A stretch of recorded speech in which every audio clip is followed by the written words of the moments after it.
Order ಕೊಡಬೇಕು. ಇಲ್ಲ ಅಂದರೆ ಮದುವೆ ಟೈಮಿಗೆ ಸಿಗೋದು ಕಷ್ಟ ಆಗುತ್ತೆ. ನನಗೆ ಯಾವ್ದು ಚೆನ್ನಾಗಿ ಕಾಣುತ್ತೆ ಅಂತ ನೀನೇ ಸೆಲೆಕ್ಟ್ ಮಾಡು, ನಾನು ಅದನ್ನೇ ಹಾಕೊಳ್ತೀನಿ.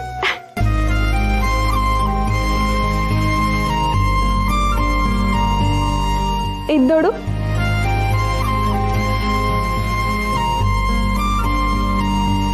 ಅಂತೂ ನನ್ನ ತಂಗಿ ನನಗೆ ಮತ್ತೆ ಸಿಕ್ಬಿಟ್ಲು. ಇದೆಲ್ಲ ಆಗಿದೆ ಶ್ರಾವಣಿ ಮೇಡಮಿಂದಾನೆ. ಅವರಿಲ್ಲ ಅಂದಿದ್ರೆ ನನ್ನ ತಂಗಿ ನನ್ನ ಹತ್ರ ಮಾತಾಡೋದೇ ಬಿಟ್ಬಿಡ್ತಿದ್ಲು. ವರನ್ನ ಚಿಕ್ಕ ವಯಸ್ಸಿಂದನೂ ಪ್ರೀತಿಯಿಂದ ಸಾಕಿದ್ದೀನಿ. ಆದರೆ ಕಿದ್ದಕ್ಕಿದ್ದ ಹಾಗೆ ನನ್ನನ್ನು ದೂರ ಮಾಡಿದಿದ್ರೆ ಆ ನೋವನ್ನು ನಾನು ಖಂಡಿತ ತಡ್ಕೊಳಕ್ಕಾಗ್ತಿರ್ಲಿಲ್ಲ. Shravani madam, thank you madam, thank you so much.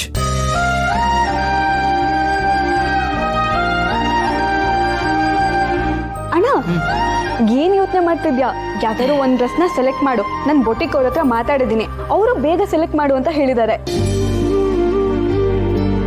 ನಿನಗೆ ಯಾವ್ದು ಇಷ್ಟನೋ ನೀನು ಅದನ್ನು ಸೆಲೆಕ್ಟ್ ಮಾಡು. ನಿನ್ನ ಇಷ್ಟನೇ ನನ್ನ ಇಷ್ಟ. ಅದೆಷ್ಟೇ ಕಾಸ್ಟ್ಲಿ ಆಗಲಿ ನಾನು ನೋಡ್ಕೊಂತೀನಿ. ನೀನೇನು ತಲೆ ಕೆಡಿಸ್ಕೋಬೇಡ. ಮದುವೆಲಿ ನಿನಗೆ ಯಾವ್ದು ಇಷ್ಟನೋ ಅದೇ ಹಾಕೋಬೇಕು ನೀನು. ಥ್ಯಾಂಕ್ ಯು ಸೋ ಮಚ್ ಅಣ್ಣ. ಬೊಟಿಕ್ ಅವ್ರು ಆಲ್ರೆಡಿ 2-3 ಡಿಸೈನ್ ಕಳಿಸ್ತೀನಿ ಅಂತ ಹೇಳಿದ್ದಾರೆ. ನಾನು ಅದರಲ್ಲೇ ಒಂದು ಸೆಲೆಕ್ಟ್ ಮಾಡ್ತೀನಿ. ವಿಶಾಲು ನೋಡು ವಿಶಾಲು, ಅಣ್ಣ ತಂಗಿ ಸಂಬಂಧನ ತಂಗಿಗೋಸ್ಕರ ಪ್ರಾಣ ಕೊಡೋದಕ್ಕೆ ಸಿದ್ಧವಾಗಿರೋ ಅಣ್ಣ, ಅಣ್ಣನಿಷ್ಟನೇ ತನ್ನಿಷ್ಟ ಅಂತ ಪ್ರತಿಯೊಂದಕ್ಕೂ ಅಣ್ಣನನ್ನೇ ಕೇಳೋ ತಂಗಿ. ಇದೆಲ್ಲ ನೋಡ್ತಾ ಇದ್ರೆ ನನಗೆ ಅಣ್ಣ ತಂಗಿ ಸಿನಿಮಾ ನೆನಪಾಗ್ತೆ. ನಿನಗೇನು ಅನಿಸ್ತಾ ಇದೆ? ಏನೋ ಗೊತ್ತಿಲ್ಲ, ಜಗತ್ತಲ್ಲಿ ಯಾವ ಸಂಬಂಧ ಆದರೂ ಒಳ್ಳೇದಾದರೆ ಉಳ್ಕೊಳ್ಳುತ್ತೆ. ಟೈಮ್ ಸರಿ ಇಲ್ಲದೆ ಸ್ವಲ್ಪ ಹೆಚ್ಚು ಕಮ್ಮಿ ಆಗುತ್ತೆ ಅಂದರೂ ಪ್ರಾಣ ಕೊಡ್ತೀನಿ ಅನ್ನೋರೆ ಪ್ರಾಣ ಹಿಂಡುವಂಗೆ ಮಾತು ಶುರು ಮಾಡ್ತಾರೆ. ಸುಬೋ, ಮದುವೆ ಖರ್ಚು ಏನೇನು ಅಂತ ನಾನು 10 ಲಕ್ಷ ಸೇರಿ ಉದ್ದಕ್ಕೊಂದು ಲಿಸ್ಟ್ ಮಾಡಿದ್ವಿ. ಆ ಲಿಸ್ಟನ್ನ ನೀನು ಕೊಡ್ತೀನಿ.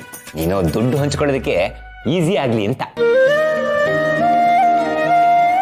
ಆಮೇಲೆ ಮದುವೆನಲ್ಲಿ ನಾನು ನನ್ನ ಹೆಂಡತಿ ಮಿಂಚ್ತಾ ಇರಬೇಕು, ಮನೆಯವರೆಲ್ಲ ಜಿಗಿ ಜಿಗಿ ಅಂತ ಅನ್ಬೇಕು. ಆಗ್ಲೇ ಮದುವೆಗೆ ಒಂದು ಕಳೆ. ಅದಕ್ಕೆ ನಮ್ಮೆಲ್ರಿಗೂ ಹೊಸ ಬಟ್ಟೆ ತೆಗಿಬೇಕಲ್ಲ, ಅದನ್ನು ಆ ಲಿಸ್ಟಲ್ಲಿ ಸೇರಿಸಿದ್ದೀನಿ. ನಿಂದು ಸೇರಿಸಿದ್ದೀನಿ ಮಮ್ಮಿ. ಹಾಗಾದ್ರೆ ಮನೆಯವ್ರಿಗೆಲ್ರಿಗೂ ನಾನೇ ಸೆಲೆಕ್ಟ್ ಮಾಡ್ತೀನಿ. ಯಾರ್ಯಾರು ಎಲ್ಲೆಲ್ಲಿ ತಗೊಬೇಕು ಅಂತ ನಾನೀಗ ಆಲ್ರೆಡಿ ಶಾರ್ಟ್ ಲಿಸ್ಟ್ ಮಾಡಿದ್ದೀನಿ. ಅಣ್ಣ ಏನಂತ್ಯಾ? ನೀನಂತೂ ನನ್ನ ಮದ್ವೆಲಿ ಮಿಂಚ್ತಾ ಇರ್ಬೇಕು.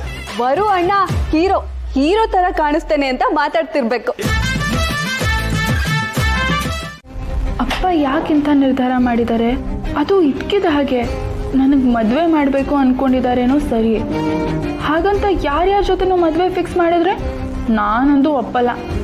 ನನ್ನ ಜೀವನ ಎಲ್ಲ ಸುಬ್ಬುನೇ. ಆದರೆ ಆ ವಿಷಯನ ನಾನು ಇನ್ನೂ ಸುಬ್ಬು ಹತ್ರನೇ ಮಾತಾಡಿಲ್ಲ. ಇನ್ನು ಮನೆಯವ್ರ ಹತ್ರ ಹೇಗೆ ಹೇಳಿ? ಅಕ್ಕ, ನಿಂಗೆ ನನ್ನ ಮಾತು ಮೇಲೆ ನಂಬಿಕೆ ಇಲ್ವಾ? ನನ್ನ ಮಾತನ್ನ ನೀನು ನಿಜ ಅಂತ ತಿಳ್ಕೊಬೇಕಂದ್ರೆ ದೊಡ್ಡಪ್ಪನೇ ಕೇಳಬೇಕಾ? ನಿನ್ನ ಮಾತು ಮೇಲೆ ನಂಬಿಕೆ ಇಲ್ಲ ಅಂತ ಅಲ್ಲ ಪಿಂಕಿ. ಅಪ್ಪ ಇದ್ಕಿದ ಹಾಗೆ ಯಾಕೆ ನಿರ್ಧಾರ ತಗೊಂಡ್ರು? ನನ್ನ ಮದುವೆ ಬಗ್ಗೆ ನನ್ನ ಜೊತೆ ಮಾತಾಡ್ಬೇಕು ತಾನೆ? ಅದು ಅಲ್ಲದೆ ನಾನು ಚಿಕ್ಕಪ್ಪ, ಅಪ್ಪ ಎಲ್ಲಿದ್ದಾರೆ? ಅಣ್ಣನ ಹುಡುಕ್ತಾ ಇದೀಯಾ? ಯಾಕಮ್ಮ? ಅವ್ರ ಹತ್ರ ಸ್ವಲ್ಪ ಮಾತಾಡ್ಬೇಕಾಗಿತ್ತು.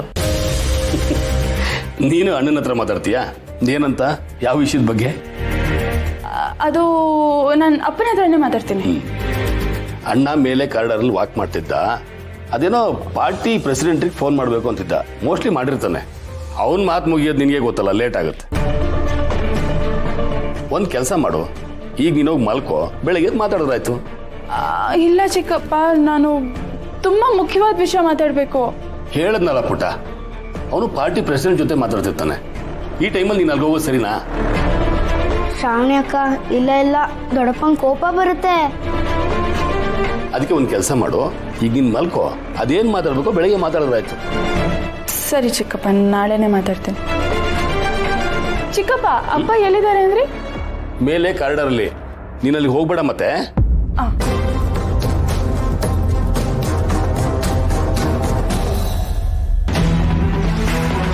ಕಾರಿಡಾರಲ್ಲಿ ರೂಮ್ ಹತ್ರ ಅಕ್ಕ, ಕಾರಿಡಾರ್ ಕಾರಿಡಾರ್.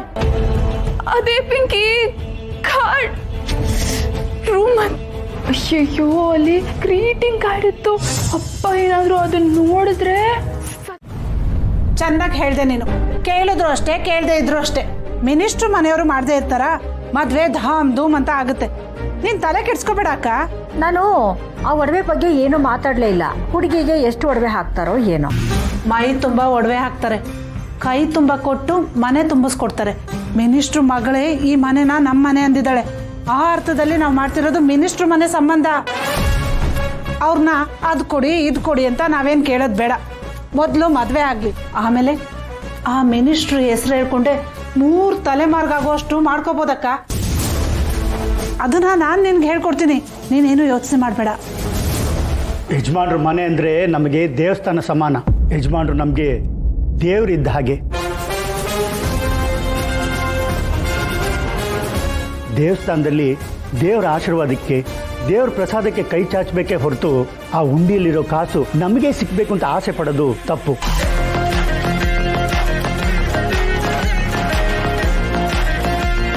ಆ ಮನೆ ಋಣ ನಮ್ಮ ಮೇಲೆ ಬೆಟ್ಟದಷ್ಟಿದೆ. ಇಡೀ ಜೀವನ ನಾವು ಕಷ್ಟಪಟ್ಟು ದುಡಿದ್ರೂ ಅವ್ರ ಋಣ ನಾವು ತೀರ್ಸಕ್ಕಾಗೋದಿಲ್ಲ. ಯಜಮಾನ್ರು ತಗೊಳ್ಳಿಂತ ಕೈ ನೀಡಿ ಕೊಟ್ಟರು ಕೂಡ ನಾವು ಬೇಡ ಅನ್ಬೇಕೇ ಹೊರತು ನಾವು ಯಾವತ್ತೂ ಕೈ ಚಾಚಕ್ಕೆ ಹೋಗ್ಬಾರ್ದು. ನೋಡಿ, ಮತ್ತೆ ಇನ್ಯಾವತ್ತೂ ಈ ರೀತಿ ಯೋಚನೆ ಮಾಡಬೇಡಿ.